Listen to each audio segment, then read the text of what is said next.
द्वितीय रुद्र संहिता के तृतीय पार्वती खंड में 39वां अध्याय।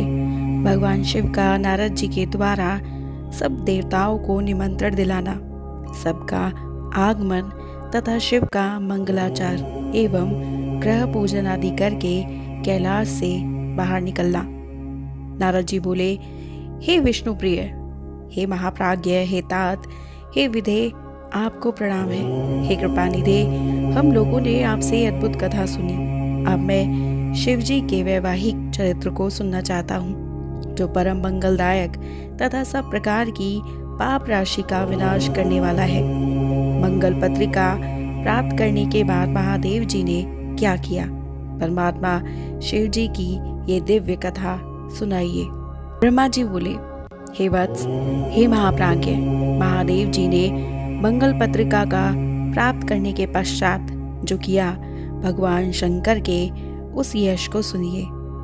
विभु शिव जी प्रसन्नता पूर्वक मंगल पत्रिका ग्रहण कर जोर से हंसे और उन्होंने प्रसन्न चित्त होकर उस लग्न पत्रिका का लाने वालों को बड़ा स्वागत सम्मान किया। उन्होंने उस लग्न पत्रिका को सम्यक पढ़कर विधि विधान से स्वीकार किया तथा उन लोगों को आदर से बहुत सम्मानित कर विदा कर दिया। उन्होंने सप्तऋषियों से कहा कि आप लोगों ने ये परम कल्याणकारी कार्य ठीक से संपन्न किया। अब मैंने विवाह स्वीकार कर लिया है, अतः मेरे विवाह में आप लोग अवश्य आइएगा। शिव जी के इस प्रकार के वचन को सुनकर वे परम प्रसन्न हो गए और उनको प्रणाम कर तथा उनकी प्रदक्षिणा करके अपने परम भाग्य की सराहना करते हुए अपने घर चले गए। हे मुने, अब महान लीला करने वाले देवताओं के सहित देवेश्वर प्रभु शिव जी ने लौकिकाचार का आश्रय करते हुए शीघ्र आपका स्मरण किया। उस समय आप अपने सौभाग्य की प्रशंसा करते हुए बड़ी प्रसन्नता के साथ वहां आए और हाथ जोड़कर सर झुकाकर विनम्रता से उन्हें प्रणाम करते हुए बारंबार जय शब्द का उच्चारण करके अपने आप को धन्य समझते हुए उनकी स्तुति की। हे मुने, उसके बाद अपने भाग्य की प्रशंसा करते हुए शिव जी से आज्ञा प्रदान करने के लिए आपने निवेदन किया। हे मुनिवर, तब प्रसन्नचित्त होकर लौकिकी गति को दिखाते हुए शुभ वचनों से आपको प्रसन्न करते हुए शिव जी कहने लगे। शिव जी बोले, हे मुनि श्रेष्ठ, मैं जो कहता हूँ उसे प्रेम पूर्वक सुनिए। आप मेरे परम प्रिय तथा भक्त राज शिरोमणि हैं, इसलिए आपसे कहता हूँ, आपकी आज्ञा से पार्वती ने जिस प्रकार की महान तपस्या की थी, उससे संतुष्ट होकर मैंने उसे अपना पत्नी बनाने का वरदान दे दिया है। मैं उसकी भक्ति के वशीभूत होकर आप विवाह करना चाहता हूँ। सप्तऋषियों ने सारा कार्य संपन्न कर दिया है और विवाह का लग्न भी निश्चित कर दिया है। हे नारद, वो विवाह आज के 7वें दिन होगा। मैं लोक रीति का आश्रय लेकर वैवाहिक महोत्सव करूंगा। ब्रह्मा जी बोले, हे तात, इस प्रकार परमात्मा शंकर का वचन सुनकर आप परम प्रसन्न हो उन प्रभु को प्रणाम करके ये वचन कहने लगे।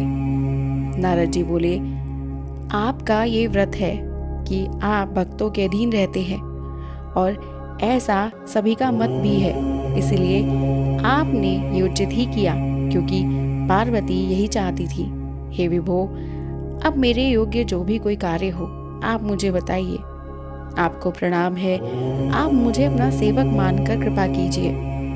ब्रह्मा जी बोले, हे मुनीश्वर, जब आपने शिव जी से इस प्रकार कहा तब भक्तवत्सल शिव जी प्रसन्नचित होकर आदर पूर्वक आपसे कहने लगे।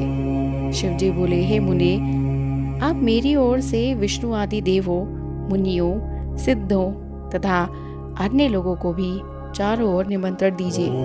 मेरी आज्ञा को मानते हुए उपयुक्त सभी लोग उत्साह तथा शोभा से युक्त हो अपनी स्त्री, पुत्र तथा गणों के सहित इस विवाह में आए। हे मुने, जो इस विवाह उत्सव में सम्मिलित नहीं होंगे उन्हें मैं अपना नहीं मानूंगा, चाहे वो देवता ही क्यों ना हो। ब्रह्मा जी बोले, हे मुने, ईश्वर की इस आज्ञा को स्वीकार करके शिवप्रिय आपने शीघ्रता से उनके यहाँ जाकर सबको निमंत्रण दे दिया। हे नारद, इस प्रकार शिवजी के दूत का कार्य शीघ्रता से संपन्न कर शिवजी के पास आकर आप मुनिवर उनकी आज्ञा से वहीं बैठ गए। शिवजी भी उन लोगों के आगमन की प्रतीक्षा करने लगे। उनके गढ़ सभी जगह नृत्य गान पूर्वक उत्साह करने लगे। इस प्रकार अत्यंत सुंदर वेशभूषा से सुसज्जित होकर भगवान विष्णु अपने परिकरों के साथ कैलाश आए।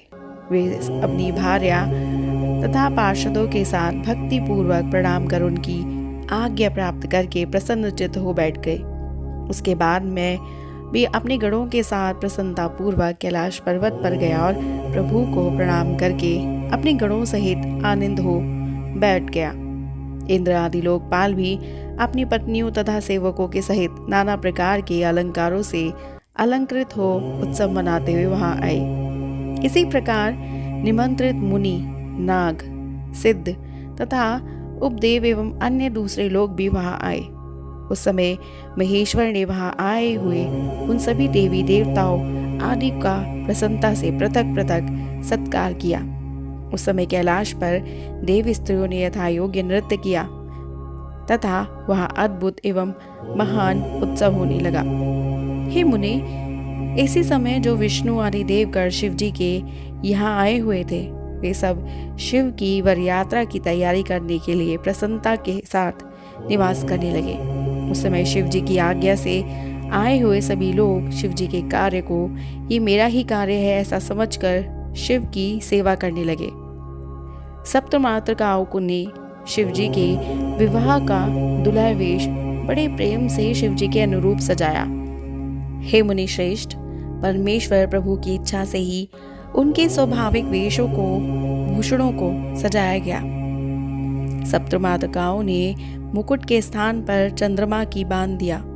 उनके ललाट में रहने वाला तीसरा नेत्र तिलक रूप से सुशोभित किया गया।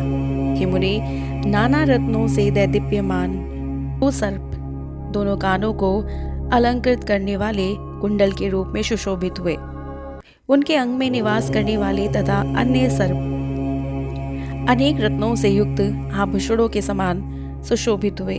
उनके शरीर में लगी हुई विभूति चंदन आदि पदार्थों से उत्पन्न उत्तम अंगराग हो गया। उनका परम सुंदर गजचर्म दिव्य दुकुल के समान हो गया। उस समय शिव जी का ऐसा सुंदर रूप हो गया जो अवर्णनीय था। वो साक्षात ईश्वर है, अतः उन्होंने सभी ऐश्वर्य धारण कर लिया था। उस समय सभी देवता, दानव, नाग, पन्नग, अप्सराएं तथा महर्षिगण उत्सव से युक्त होकर शिव जी के समीप जाकर प्रसन्न हो कहने लगे। सभी लोग कहने लगे, हे महादेव, हे महेश्वर, हिमालय पुत्री महादेवी पार्वती से विवाह करने के लिए आप हम सभी के साथ कृपा पूर्वक प्रस्थान करें। तदुपरांत शिव तत्व को जानने के कारण प्रसन्न चित्त वाले विष्णु ने भक्ति पूर्वक शिव जी को प्रणाम कर उस प्रस्ताव के अनुरूप कहना प्रारंभ किया। विष्णु बोले, हे देवदेव, हे महादेव, हे शरणागत वत्सल, आप अपने भक्तों का मनोरथ पूर्ण करने वाले हैं, अतः हे प्रभु आप मेरा निवेदन सुने। हे शंभु, हे शंकर, आप ग्रह सूत्र की विधि से गिरिशसुता देवी पार्वती के साथ अपने विवाह का कर्म कीजिए। हे हर, यदि आप ग्रह सूत्र की विधि से विवाह कर्म करेंगे तो सारे लोक में इस प्रकार के विवाह की विधि प्रसिद्ध हो जाएगी। हे नाथ, इस लोक में आप अपने यश की घोषणा करते हुए कुल धर्म के अनुसार मंडप स्थापन तथा नांदी मुख कृत्य प्रसन्नता पूर्वक कीजिए। ब्रह्मा जी बोले, विष्णु के द्वारा इस प्रकार कहे जाने पर परमेश्वर शंकर जी ने समस्त लौकिकाचार मुझ ब्रह्मा के द्वारा संपन्न करवाया। हे नारद, उन्होंने सारे अभ्युदय का कार्यभार मेरे सर पर सौंप दिया और मैंने भी मुनियों के साथ प्रेम पूर्वक सभी कृत्यों को पूरा किया। हे महामुनि कश्यप, अत्रि, वशिष्ठ, गौतम, भागुरी, गुरु, कर्ण, बृहस्पति, शक्ति, जमदग्नि, पराशर, मार्कंडेय, शिलापाक, अरुणापाल, अकृतश्रम, अगस्त्य, च्यवन, गर्ग, शिलाद, दधीचि, उपमन्यु, भारद्वाज, अकृतवर्ण, पिप्लाद, कुशिक, कौत्स, शिष्यों के सहित व्यास, ये तथा अन्य बहुत से ऋषिगण शिव जी के समीप और मेरी प्रेरणा से उन्होंने विधिवत क्रिया संपन्न की। वेद वेदांग के पारगामी उन ऋषियों ने शिव जी का समस्त कौतुक मंगल कर वेद रीति के अनुसार उनकी रक्षा का विधान किया।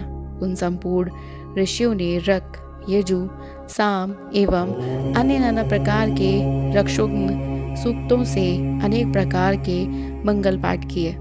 उन्होंने विघ्न शांति के लिए मुझसे तथा शिव जी से मठपस्थ देवताओं तथा समस्त ग्रहों का पूजन करवाया। इस प्रकार शिव जी ने प्रसन्न होकर समस्त लौकिक कुलाचार तथा वैदिक विधि का संपादन कर प्रसन्नता पूर्वक ब्राह्मणों को प्रणाम किया। उसके बाद देवताओं और ब्राह्मणों को आगे कर सर्वेश्वर शिव जी अपने पर्वोत्तम कैलाश से पर प्रसन्नता पूर्वक चले। लीला करने में प्रवीण वे शिव जी उन देवताओं तथा ब्राह्मणों के साथ कैलाश के वही भाग में आकर प्रेम से स्थित हो गए। देवताओं ने उस समय महेश की प्रसन्नता के लिए अनेक प्रकार के गाने बजाने तथा नृत्य संबंधी अनेक प्रकार के उत्सव किए। इस प्रकार श्री शिव महापुराण के अंतर्गत द्वितीय रुद्र संहिता के तृतीय पार्वती खंड में देव निमंत्रण, देवागमन, शिव यात्रा वर्णन नामक 39वां अध्याय पूर्ण हुआ। और हमारा अगला अध्याय है शिव बारात की शोभा। भगवान शिव का बारात लेकर हिमालयपुरी की ओर प्रस्थान नामक 40वां अध्याय। और इसे जानने के लिए सब्सक्राइब कीजिएगा हमारे YouTube channel Voice of Tales को। हमारी वीडियो को लाइक, शेयर, सब्सक्राइब करना मत भूलिएगा। हर हर महादेव।